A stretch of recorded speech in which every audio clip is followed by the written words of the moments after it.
Hey guys, welcome to my new video.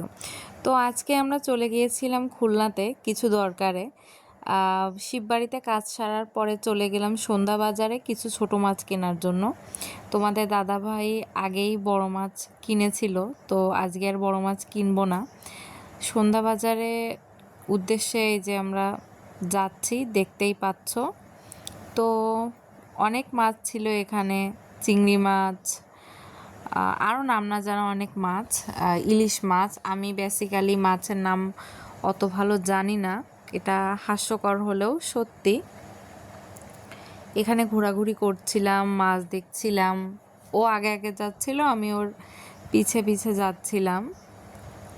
তো এখানে অনেক মাছই ছিল, দেখে কিনতে ইচ্ছা করছিল, কিন্তু বাড়িতে মাছ থাকার কারণে আজকে আমরা আর কোনো বড় মাছ নিব না, ছোট মাছ বেসিক্যালি দেখছিলাম।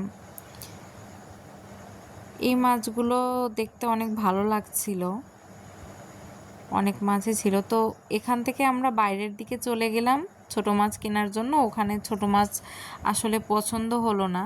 খুলনার সন্ধ্যা বাজারে সব ধরনের মাছই পাবে। তোমাদের কারো কোনো মাছ কেনার থাকলে, যদি তোমরা খুলনাতে থাকো, সন্ধ্যা বাজার থেকে কিনতে পারো। তো বাহিরে এসে মাছ দেখছিলাম, ছোট মাছ দেখতে দেখতে এই সামনের একটা দোকানে মাছ দেখে ভালো লাগলো, তো আমরা সেখানেই চলে গেলাম। গিয়ে ওখান থেকে অল্প কিছু মাছ নিলাম। আর ওর হাতে যেটা দেখতে পাচ্ছ ওটা হচ্ছে লিটার, কারণ আমরা চার্লিকে বাড়ি নিয়ে যাব। এই যে আমার হাতে মাছ, এখন আমরা চলে যাচ্ছি বাড়িতে। তো দেখা হচ্ছে নেক্সট ব্লগে। ততক্ষণ সবাই সুস্থ থাকো, ভালো থাকো, টাটা।